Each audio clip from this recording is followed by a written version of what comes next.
Inside the mailbox were bills from 7 years ago, marked urgent, open immediately.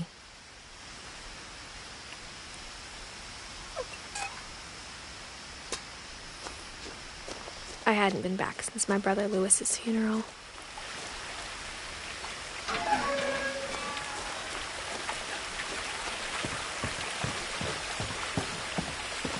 In her will, my mother left me a key, but didn't tell me what it unlocked.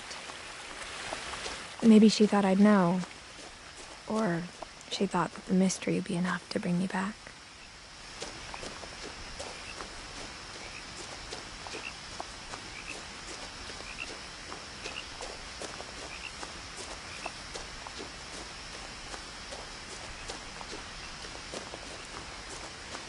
No one had driven this way in a long time, but I saw a few hoof prints.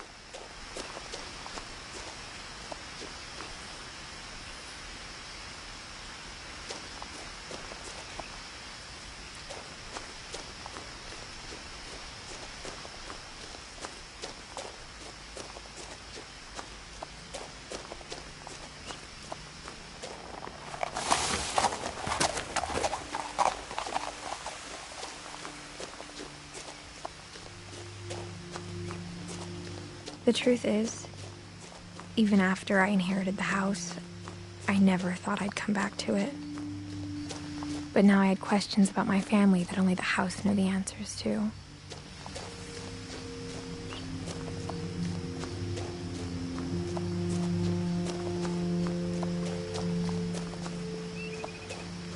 The house was exactly like I remembered it, the way I'd been dreaming about it.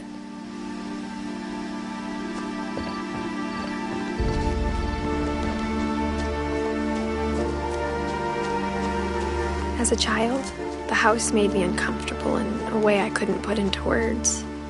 Now, as a 17-year-old, I knew exactly what those words were. I was afraid of the house.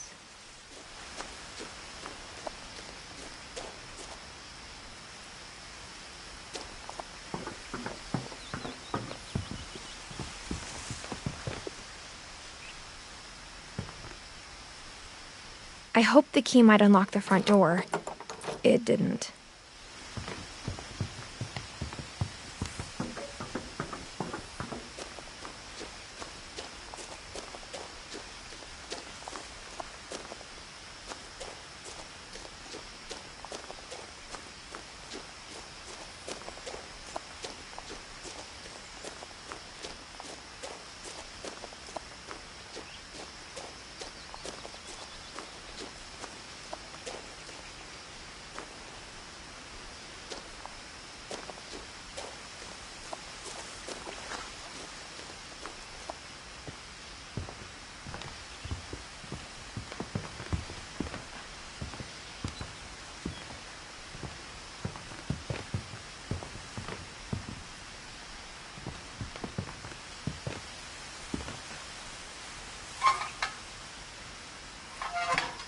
Looking in, I felt like the house itself had been waiting for me.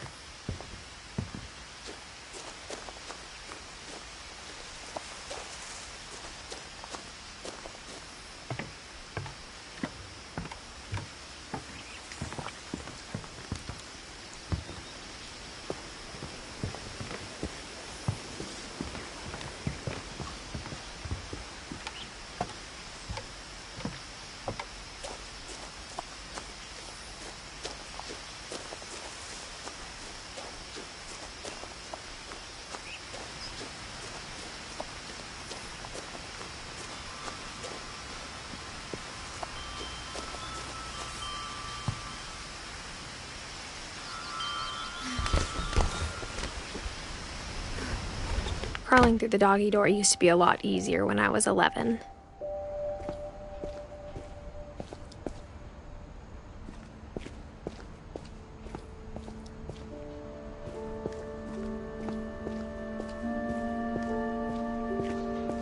For the first time in years,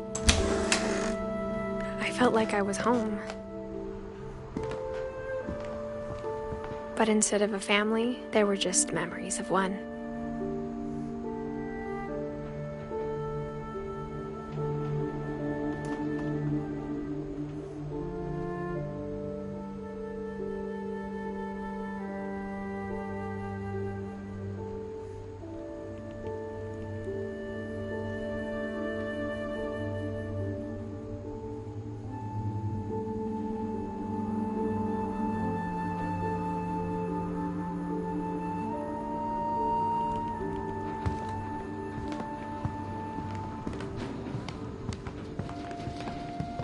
Like how after Louis started working at the cannery, we all got sick of eating salmon. Except our cat, Molly. Nothing in the house looked abnormal. There was just too much of it. Like a smile with too many teeth.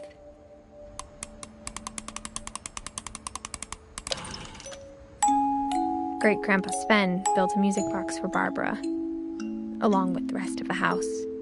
Mom always told me to stay out of the basement, so I wasn't too surprised when the key didn't fit.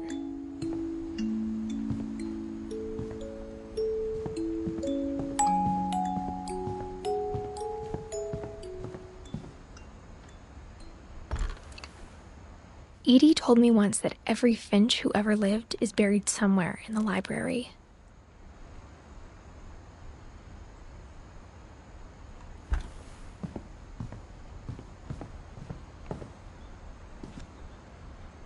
After Milton disappeared, Mom sealed up all the bedrooms. Then Edie retaliated and drilled peepholes.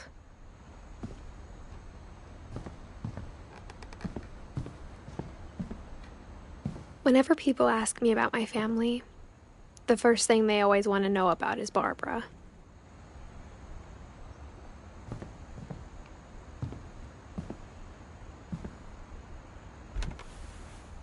Barbara was a child star for 2 years, until America grew out of it.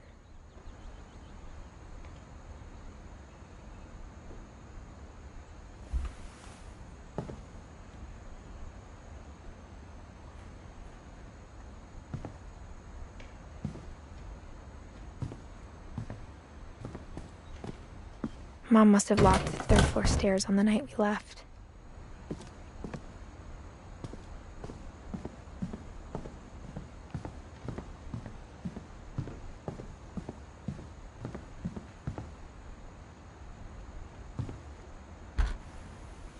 My Grandpa Sam spent 7 years sharing a room with his dead brother, Calvin.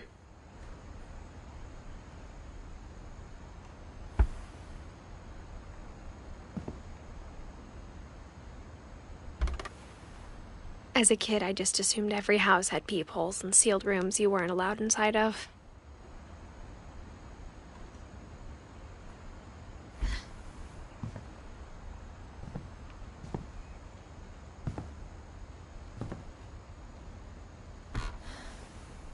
The last time I was in Edith Sr.'s room, I was 10 and she was painting my portrait.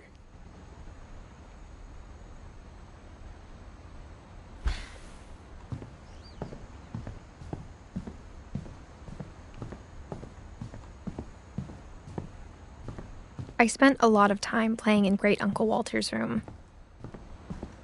Louis told me there were secret passages, but I never believed him.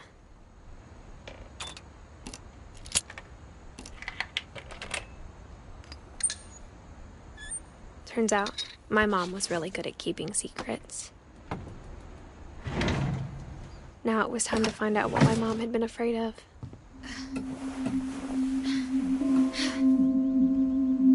From the paintings on the wall, it was clear my brother Milton had been here before me.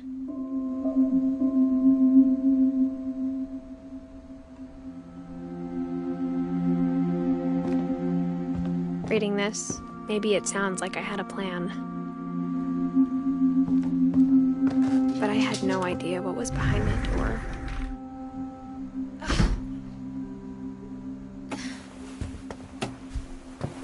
Just like I had no idea where all this was gonna lead. I grew up looking at Molly's room through the peephole.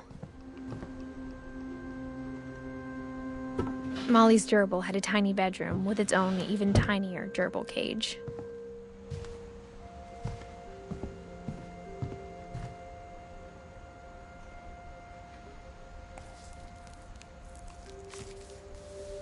December 13th, 1947. Dear Diary, I'll be gone soon, but I wanted to tell somebody about what's gonna happen. It started when Mom sent me to bed without dinner. I woke up and I was starving, so I looked around for something to eat. The gerbil food was dry, but I didn't mind it.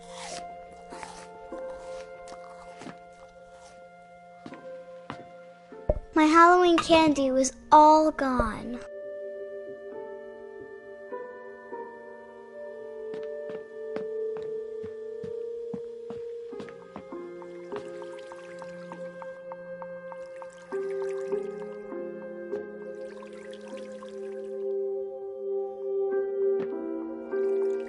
I thought about eating Christopher, but I held back.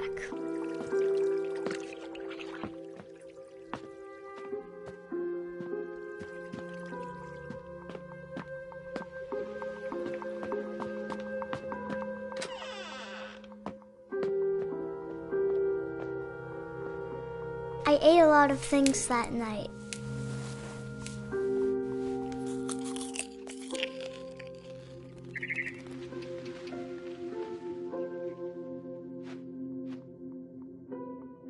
I kept eating and eating.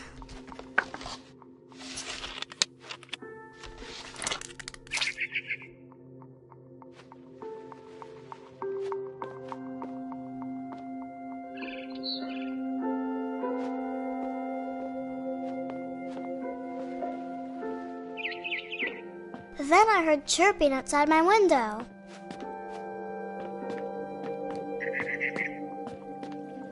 It was a barn swallow going back to her nest. I reached out for her.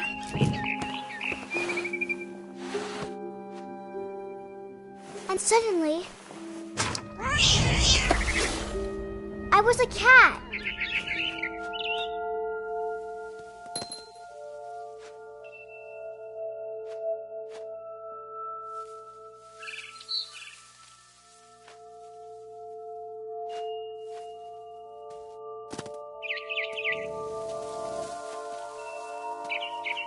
I tried to be quiet, but the bird was really scared.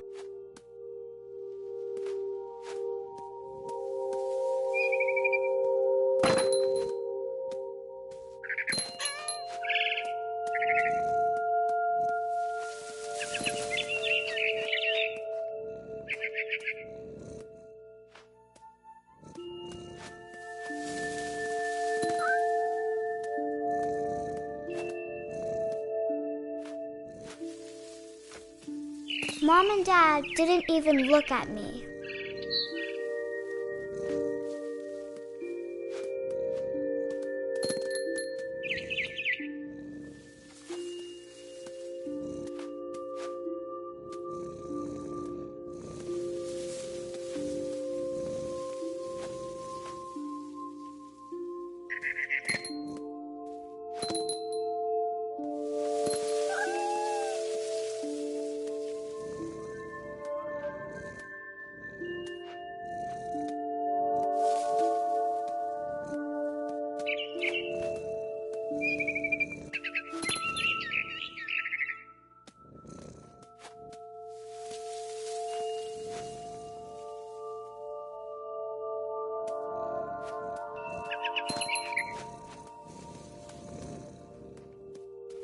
I jumped and I almost got her.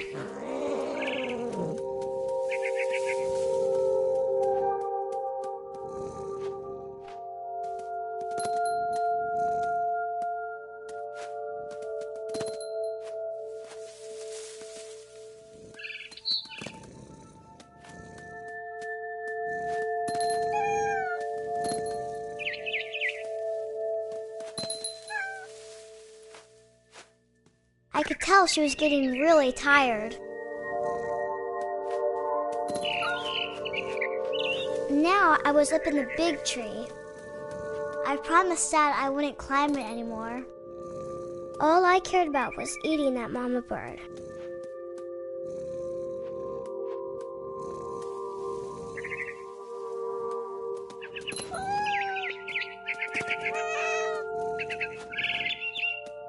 I gobbled her up. And suddenly, I was an owl. First, all I heard was the wind. Then I heard little teeth nibbling in the grass.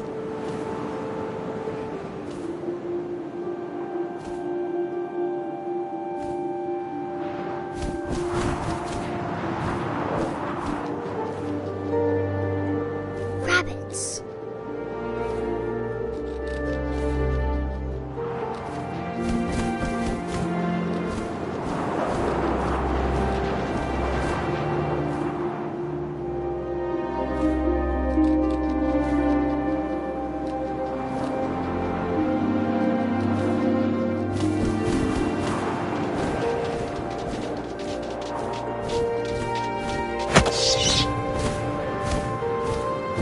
I imagined his face looking up and seeing mine through my talons. I swallowed him up, and I didn't chew one bit. Then I flew off to find something bigger.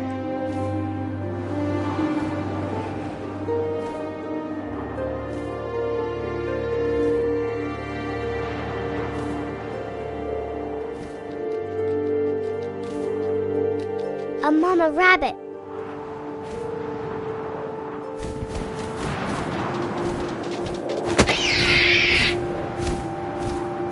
She was almost too big to carry. I started choking, but I couldn't stop eating. And suddenly, I was a shark.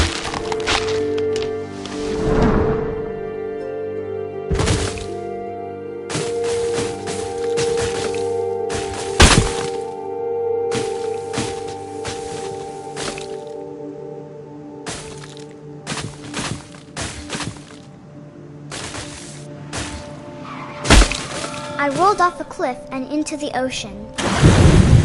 Now, I was hungrier than ever.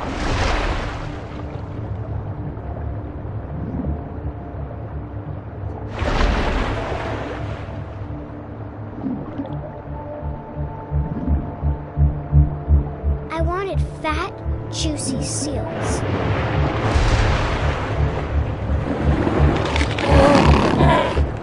I tore off her flipper, and it tasted really good.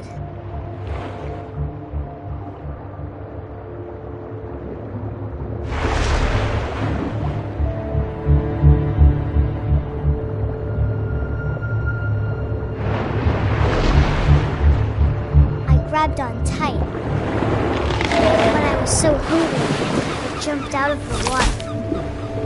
When I opened my eyes, everything had changed.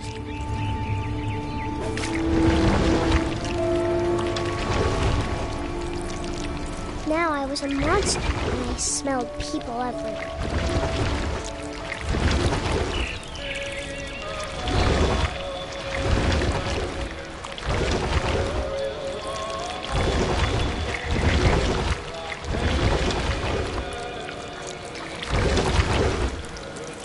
I was big, but I moved real quiet.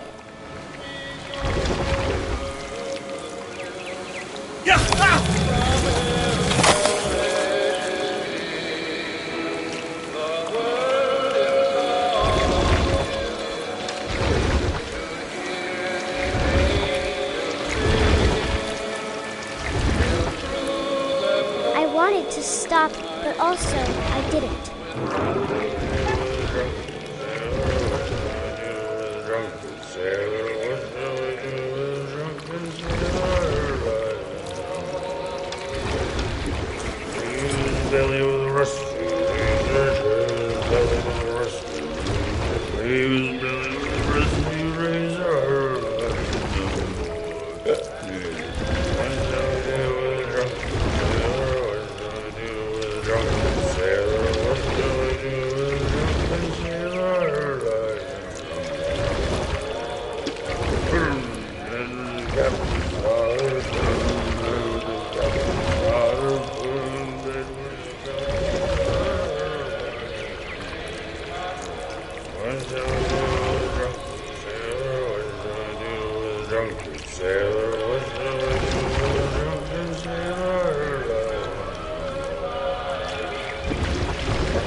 last passenger, I was still hungry. And to cross the water, I smelled something new. Something I had to have, so I swam towards it.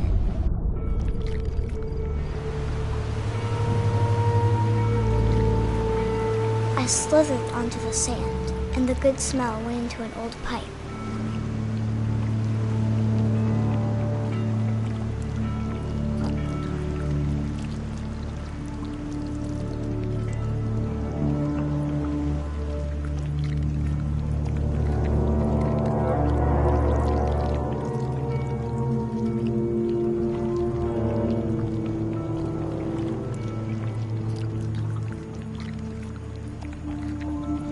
I got closer and closer.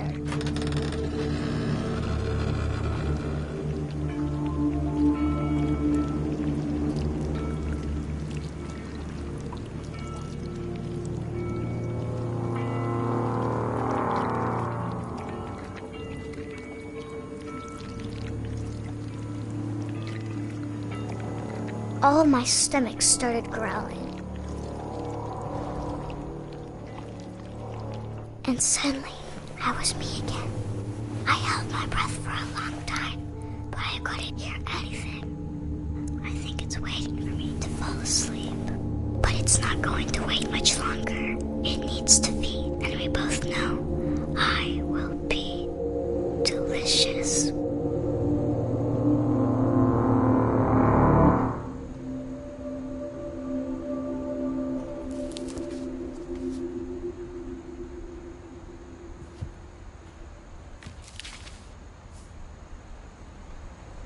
I'm not sure if I believed all of that, but I'm sure Edie would have.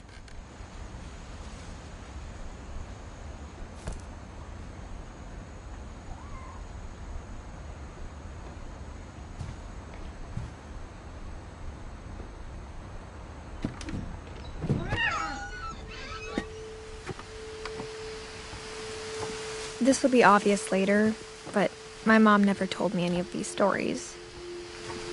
Edie would have, but Mom didn't like bringing up the past. Though, when we adopted a stray kitten, she was the one who named it Molly. I spent a lot of time in Great-Grandma Edie's room. Her room was like a museum. For 500 years, the Finches have been famous. Odin Finch buries the latest victims of the family curse, his wife Ingeborg and their newborn son, Johann. On January 7th, 1937, he set sail with his family and his house, hoping to leave the curse behind. But 40-foot waves off the coast of Washington send the house and Odin to the bottom of the sea. Odin's daughter Edie, with husband Sven and baby Molly, step ashore on their new home, Orcas Island.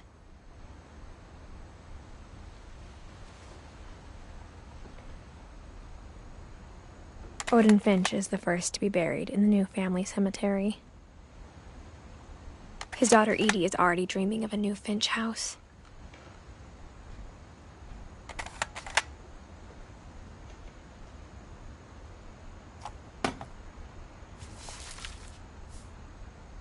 Whatever's wrong with this family, it goes back a long ways.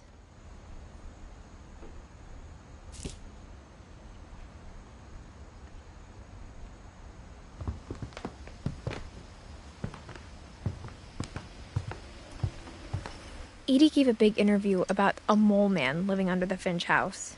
My mom was furious. I hadn't thought of myself as Edith Jr. for a long time. When Edie told people Sven was killed by a dragon, she could also have said he was building a dragon-shaped slide that collapsed. She could have, but she didn't. Even in her 90s, sometimes Edie seemed a lot younger than my mother.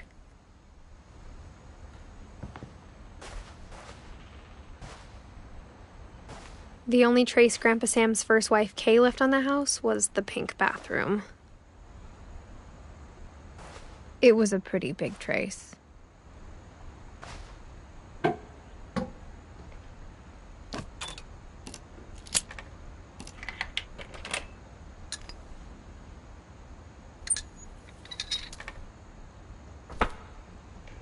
There's a secret in this bathroom. It's in the last place you would look.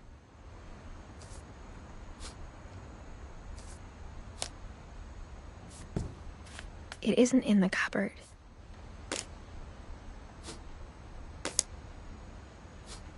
It's hidden in this book.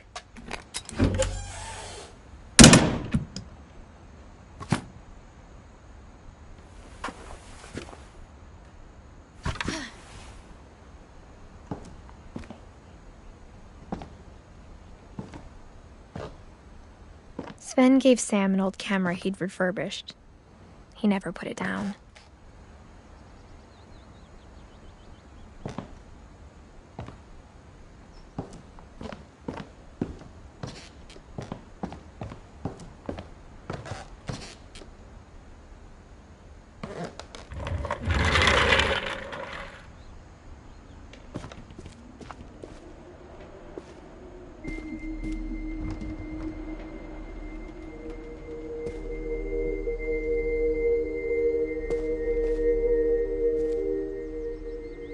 I knew Grandpa Sam had a twin,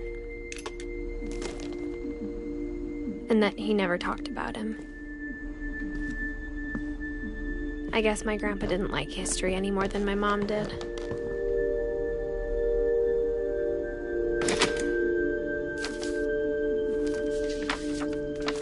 How I Want to Remember My Brother by Sam Finch. The thing I remember is that when he made up his mind, that was it. My brother said he'd die before he ate another mushroom, and he did. At Barbara's funeral, we swore we'd never be afraid again, and he wasn't. I think Calvin always wanted to fly. Sam! Calvin! Dinner's ready! Coming! But that day, he finally made up his mind to do it.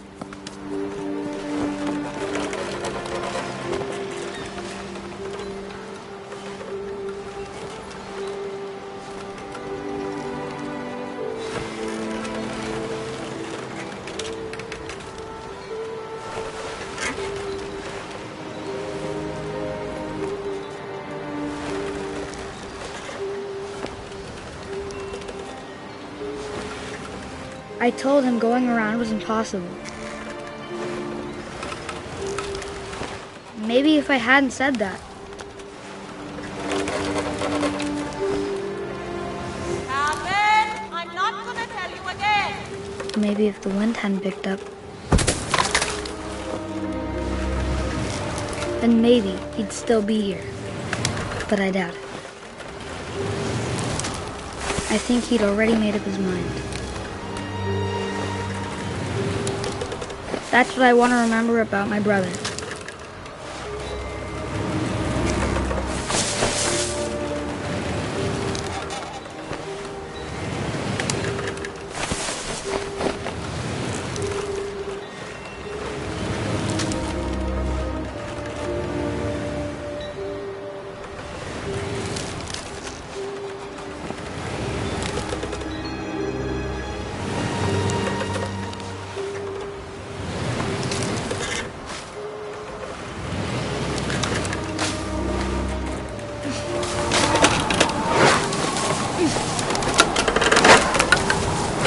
That's the day he made up his mind to fly. And he did.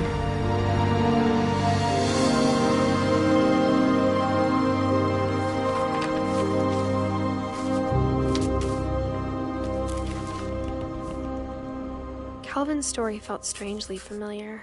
When I was younger, I remember trying to do the exact same thing.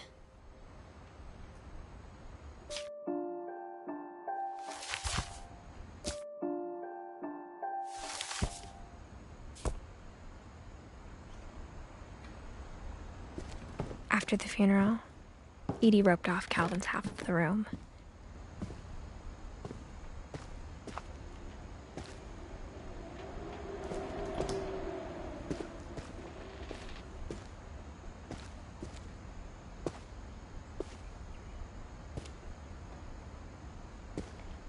Mom said Grandpa Sam enlisted at 18 and never set foot in the room again.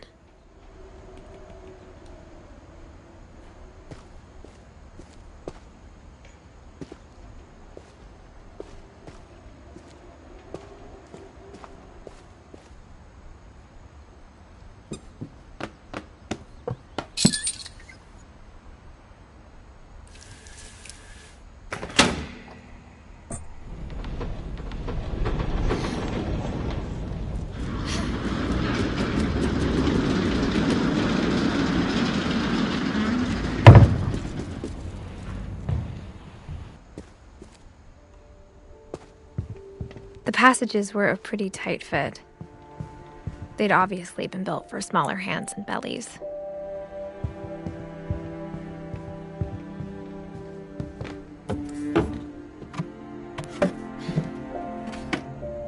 Growing up, I always thought of Barbara as a child star.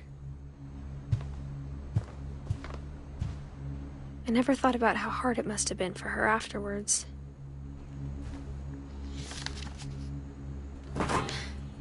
Of all the stories people wrote about Barbara's death, I'm surprised Edie saved this one.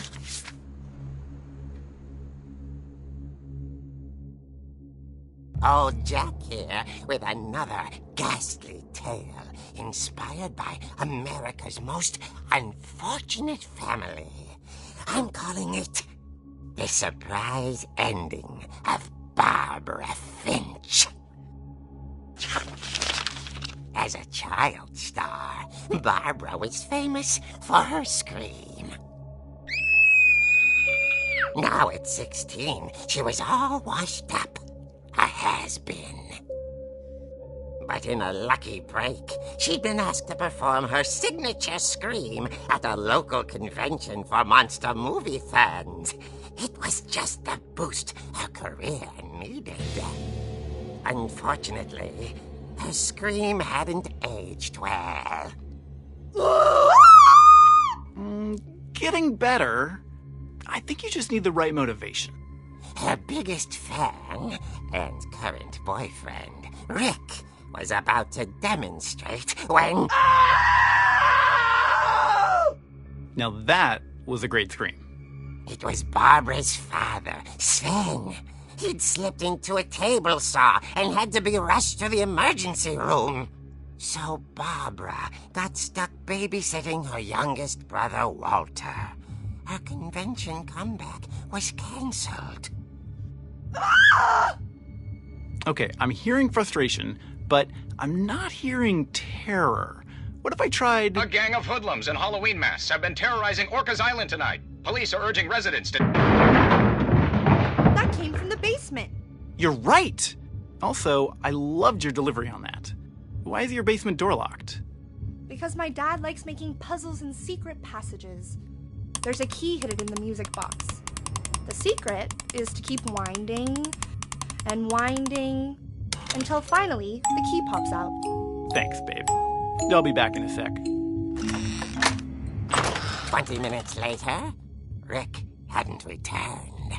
So Barbara went to look for him, right on cue.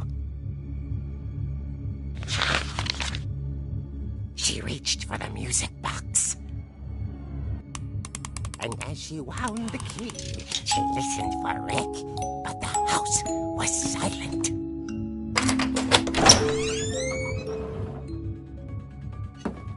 Rick? She found Rick's crutch and imagined the worst.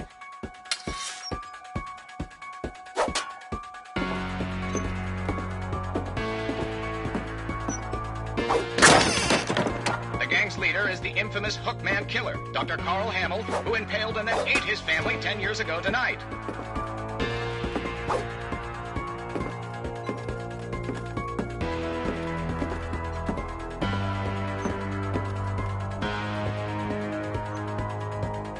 The old fridge rattled and grew still. Oh dear! Oh! Rick? Barb, relax. I was just trying to scare you to help you find your scream. Well, I'm not scared, Rick. I'm furious. Then act furious. All I'm getting from you now is that you're hurt and confused and you... She threw him out, but she kept a little something to remember him by.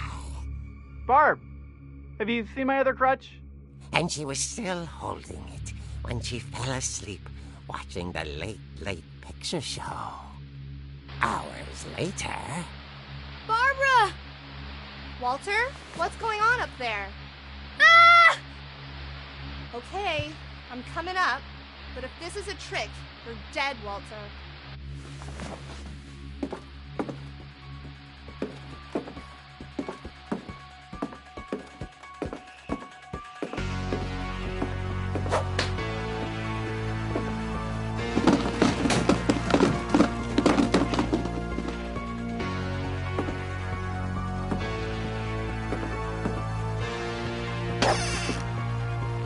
Walter, are you there?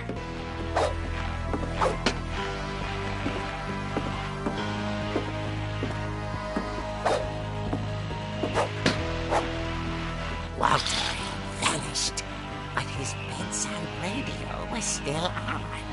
Orcas Island police describe the man as 6 feet tall, with a steel hook for a hand. Residents are urged to lock all doors and windows and notify the police of any suspicious activity. Barbara turned, saw the hook man, and was speechless. He was quite smashing.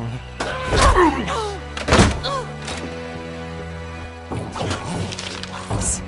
He couldn't get enough of Barbara. Okay, Barbara, there's gotta be another... That night, she played her part beautifully.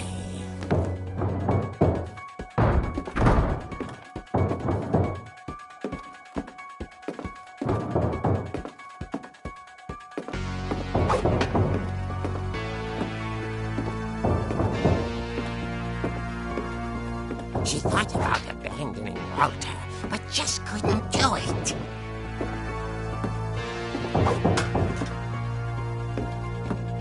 Molly's door hadn't been opened in years. The hinges groaned.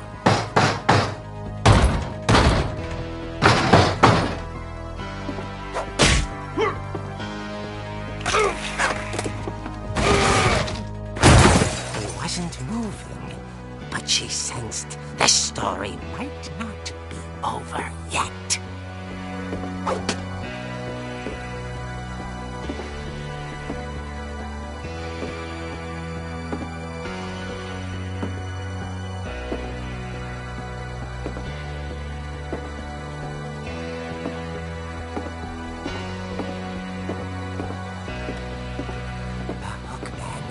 Vanished. She listened for his breathing, but all she heard was...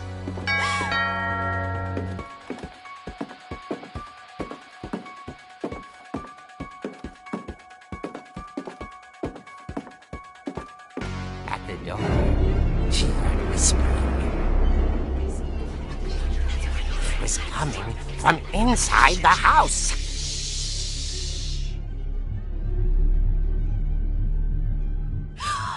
Oh dear.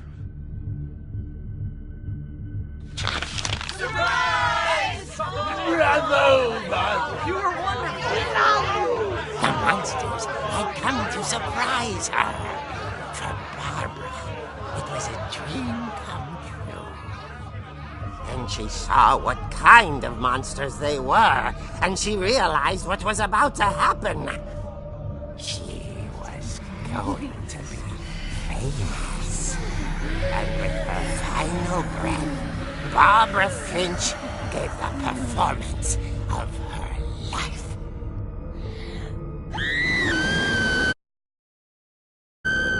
I wasn't there myself, but I hear Barbara was magnificent.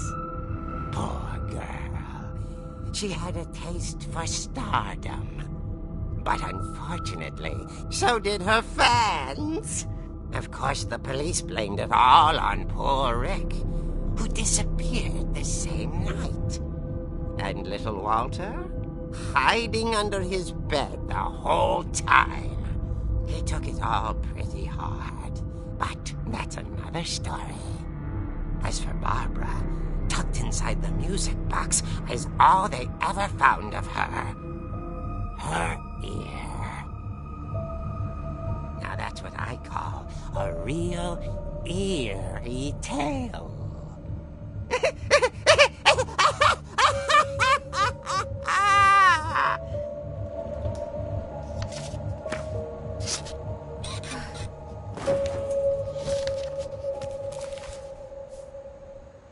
Edie told me all Barbara wanted was to be remembered, as absurd as that comic was.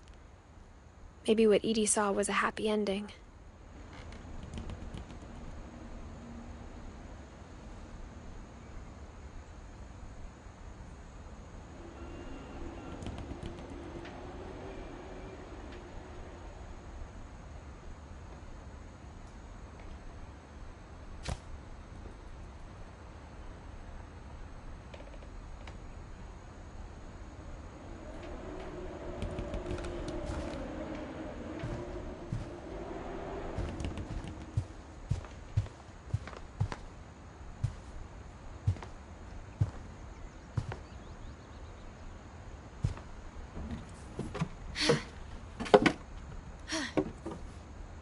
I guess now I know why Mom didn't like me playing with the music box.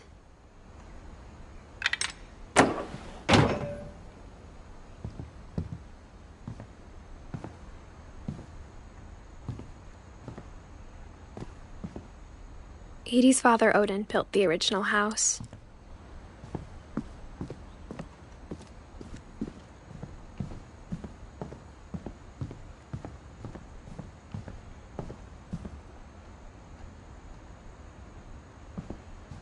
It's funny.